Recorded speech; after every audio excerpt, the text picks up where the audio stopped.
بسم اللہ الرحمن الرحیم. ناظرین محترم السلام علیکم. ہماری خوش نصیبی ہے کہ پاکستان کی ایک قابل ذہین خوبصورت بیٹی سیدہ زہرا بطول لندن سے ہماری خواہش اور ہماری ریکویسٹ پہ اپنی لائف سٹوری لے کر حاضر ہیں. انشاءاللہ آپ ان کی سٹوری سے لطف اندوز ہوں گے. خاص طور پر جو یوتھ ہیں، جو ہماری ماں بہن بیٹیاں ہیں، ان کے لیے زہرا کا رول ایک انسپائرنگ رول ہوگا. آپ کی لائف کے اندر بہت سی مشکلات کو آسان بنا دے گی. تو میں قبل اس کے کہ زہرا بطول کی سیدہ زہرا بطول کی سٹوری کو آپ کی طرف بھیج دوں، نشر کروں، میں ان کے بارے میں مختصر الفاظ میں ان کا تعارف دینا چاہوں گا. سیدہ زہرا بطول نے MSc کیا ہے سوشیالوجی میں ایڈٹ یونیورسٹی راولپنڈی سے، اور انہوں نے PDCN سے آغا خان یونیورسٹی کا ایک بہت مشہور ادارہ ہے جو ٹیچر ڈیولپمنٹ پہ، اسکول امپرومنٹ پہ کام کرتا ہے، وہاں سے اور لندن سے انہوں نے ہیلتھ کیئر اور ارلی چائلڈ ڈیولپمنٹ ایجوکیشن میں ایز ایجوکیٹر ٹریننگ حاصل کی ہے. اور اس کے علاوہ ایک تربیت یافتہ ٹرینر کے ساتھ ساتھ انہوں نے مختلف قسم کے نیشنل اور انٹرنیشنل اداروں میں انہوں نے کام کیا ہے. اور یہ مجھے بھی عزت ملی کہ ان کے ساتھ ارتھ ڈیزاسٹر کے دوران آغا خان ڈیولپمنٹ نیٹ ورک کے تھرو کشمیر کے خوبصورت وادی میں، لیکن وہاں کا جو سب سے ڈیزاسٹر ایریا تھا چکاما ویلی، وہاں پر 3 سال ہم نے کوئی 57 اسکولوں کو مل کے ان کو 0 سے 100% تک لانے میں ہم نے مل کے کام کیا. وہاں پر اس بیٹی نے، اس بہن نے مردوں کے شانہ بشانہ ان ٹیچرز کو، ان بچوں کو ریہیبلیٹیٹ کرنے میں، ڈیولپ کرنے میں، ایجوکیٹ کرنے میں بھرپور کردار ادا کیا. اور اسی کا نتیجہ تھا کہ اللہ کا کرم ہوا اور اس کی شادی لندن میں ایک کوالیفائڈ اور ایک بہت اچھے لیڈر کے ساتھ اس کی شادی ہوئی ہے. آج کل وہ اپنی لائف کو اپنی فیملی کے ساتھ لندن میں انجوائے بھی کر رہی ہے، اور ساتھ وہاں کے ایک نرسنگ اسکول میں as an educator early child development کے اس میں سیکشن میں نرسری کے اس ٹیچرز کو وہ ٹرین کر رہی ہے. تو میں بہت ہی مشکور ہوں سیدہ زہرا بطول کا کہ انہوں نے اپنے نام سے بہت ہی مصروف سکیجول سے ٹائم نکال کر اپنی زندگی کے کچھ خوبصورت لمحات کو نچوڑ کر ہمارے سامعین کے لیے، ناظرین کے لیے لے کے آئی ہیں.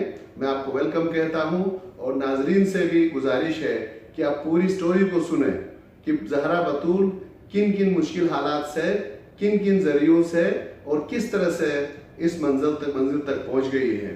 تو وہی سلسلہ اگر ہم بھی اس کی پریکٹسز کو ہم بھی اگر فالو کریں تو ہم بھی مشکلات سے آسانیوں کی طرف، پستیوں سے بلندیوں کی طرف ہم سفر کر سکتے ہیں. تو آئیے ہم زہرا بطول کو خوش آمدید کہتے ہیں. السلام علیکم. بہت شکریہ علی بھائی کہ آپ نے آج مجھے موقع دیا کہ میں اپنے مختصر سے اور تھوڑے سے تجربات کو آپ کے سامنے اور آپ کے ویورز کے لیے کچھ بیان کر سکوں. اسی بہانے چلے کافی عرصے بعد میرا آپ سے اور آپ کے سارے پاکستان کے ان لوگوں سے جن کے ساتھ میں نے کام کیا ہے تو ایک کنیکشن بن جائے گا.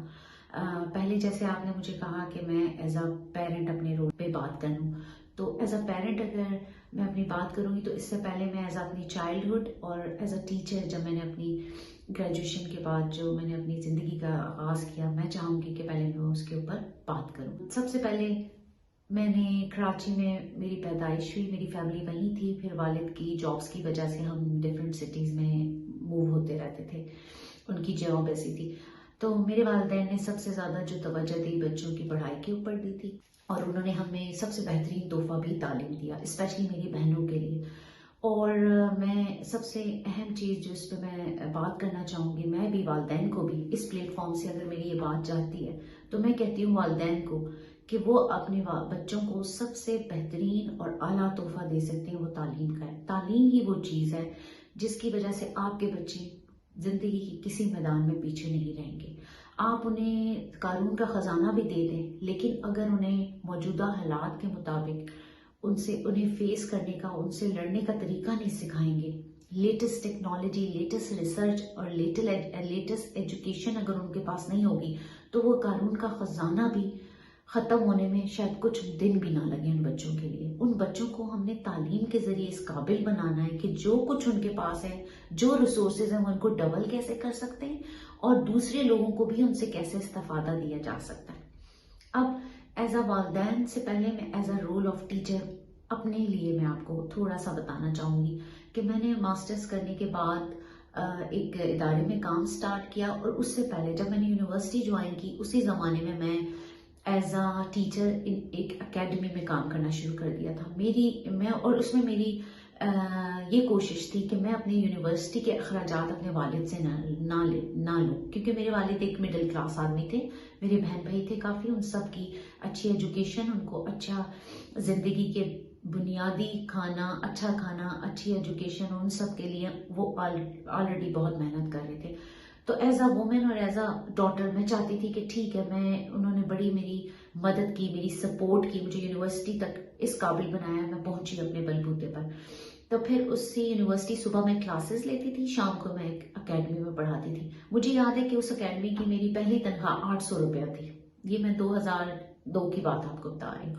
2004 میں نے ماسٹرز کمپلیٹ کیا. اس کے فوراً بعد مجھے ایک ادارے میں کام ملا. میں نے ماسٹرز سوشیولوجی میں کیا. اس کے بعد میری ایک یونیورسٹی فرینڈ کے ساتھ میں نے بہاڑی میں ایک ادارے کے ساتھ ایز اے ٹیچر ٹرینر کام سٹارٹ کیا. اس سے پہلے میں نے کچھ کورسز کیے، کچھ ورک شاپس اٹینڈ کی کہ ڈفرینٹ علاقوں میں جا کے جو ہمارے دیہاتی علاقوں میں پرائمری سکولز ہیں ان کی ہم کیسے مدد کر سکتے ہیں. ان کو مدد کرنے سے پہلے میں نے خود اپنے آپ کو اس قابل بنایا کہ میں لیٹسٹ جو بھی ٹیچنگ میتھڈالوجیز آ رہی ہیں، ٹیچنگ کے نئے نئے طریقے آ رہے ہیں، اور ایسے انوائرمنٹ جس میں کوئی چیز بھی موجود نہیں ہے، تو ہم استاد کی کیسے مدد کر سکتے ہیں کہ وہ اس ماحول کو اچھا، اٹریکٹیو اور بچوں کے لیے ایسا بنائے کہ بچہ دوستانہ ماحول میں آ کے اپنی تعلیم جاری رکھ سکے. اس کے لیے پھر میں نے اپنا کام کا آغاز وہاڑی سے کیا. وہاں بھی بہت اچھے لوگ تھے. وہاں مجھے وہاڑی کے تقریباً 30-35 پرائمری اسکولوں میں کام کرنے کا موقع ملا مختلف ٹیچرز کے ساتھ. وقت گزرتا رہا. وہاڑی سے بہاولپور، ملتان، اس کے بعد پھر ہم لوگوں نے کراچی، مختلف سٹیز میں ہم نے مختلف اساتذہ کے ساتھ کام کیا. جو دیہات کے علاقے ہیں وہاں آپ لوگوں کو پتہ ہے کہ بہت ہی دیہی علاقوں میں کوئی ریسورسز نہیں ہے، ٹیچرز کے پاس اتنی زیادہ سہولیات نہیں ہیں کہ وہ بچوں کے لیے کچھ زیادہ کر سکیں، اور گورنمنٹ کی فنڈنگ بھی اتنی زیادہ نہیں ہوتی. والدین کے پاس بھی جو ذریعہ معاش ہے جس میں وہ بامشکل اپنے بچوں کی روٹی اور بنیادی ضروریات پوری کر سکتے ہیں. تو ہم لوگوں نے ان ریسورسز میں رہتے ہوئے ٹیچر کے ساتھ مل کے ایسا انوائرمنٹ بنایا جس میں ہم نے پتھروں کو، ہم نے ان کی اگر لکڑیاں ہیں، درخت ہیں، پودے ہیں، ان کا جو سراؤنڈنگ میں جو ارد گرد ان کا ماحول ہے اس کو ہم اپنی تعلیم میں کیسے استعمال کر سکتے ہیں. اس کے ساتھ ساتھ اس کے بعد میں 2006 میں آغا خان ڈیولپمنٹ نیٹ ورک کے ساتھ میں نے شمولیت اختیار کی. وہاں میرے کو اللہ کے کرم سے بہت اچھے لوگ ملے، سارے بہت محبت کرنے والے، تعاون کرنے والے، احترام کرنے والے لوگوں کے ساتھ مجھے رہنے کا اور سیکھنے کا موقع ملا. وہاں میں ٹوٹلی ایک نئے علاقے میں گئی جہاں کے سارا پہاڑی علاقہ تھا، اور میں کہ شہروں میں پلی بڑی تھی، میرے لیے مشکل تھا، لیکن ان سب کی محبت اور تعاون سے میں بہت بڑے بڑے پہاڑوں تک بھی پہنچ گئی، ان کی چوٹیوں تک بھی پہنچ گئی. اور وہاں جا کے جو لوگوں کا میں نے اسٹرانگ لوگ دیکھے، بہادر لوگ دیکھے کہ وہ پہاڑ کی چوٹی پہ ایک ٹینٹ کے اندر بھی کس طرح اپنے تعلیم کے عمل کو جاری رکھے ہوئے ہیں. اور میں یقین کریں میں آج بھی ان لوگوں کو سلوٹ کرتی ہوں اور ان کا بڑا احترام کرتی ہوں کہ وہ نبیوں کے پیشے سے منسلک ہیں اور انہوں نے ہار نہیں مانی، اور وہ جو ایک ایک دن ایک ایک لمحہ دے رہے ہیں تعلیم کے لیے، اور اس کے لیے جو کچھ ان کے پاس ہے، جو علم ہے، جو تجربہ ہے، وہ آگے اس کو پہنچا رہے ہیں. ہم وہاں گئے، وہاں جا کے ہم نے گاؤں کے لوگوں کے ساتھ بھی مل کے بات چیت کی. وہاں کی خواتین جو پڑھی لکھی تھی، ہم اپنے پورے خاندان کو سنبھال سکتی ہے. تعلیم وہ زیور ہے جو کسی بھی مشکل میں آپ کو لڑنے کے لیے آپ کی مددگار ہے. سب سے بڑا ہتھیار تعلیم ہے آج کے دور میں، اسپیشلی عورت کے لیے. تو as a teacher, as a parent, میری ریکویسٹ یہ ہوگی کہ آپ اپنے بچوں کو تعلیم دیں، اپنے بچوں کو پیار کے ذریعے سکھانے کی کوشش کریں، ان کو سوال کرنے کا حق دیں. اگر وہ سوال نہیں کریں گے بچے تو ہمیں نہیں پتہ چلے گا کہ وہ سوچ رہے کیا ہیں. اگر وہ جو سوچ رہے ہیں ہمیں ان کے مطابق، ان کی نیڈز کے مطابق ہم نے ان کو جواب دے کے مطمئن کرنا ہے.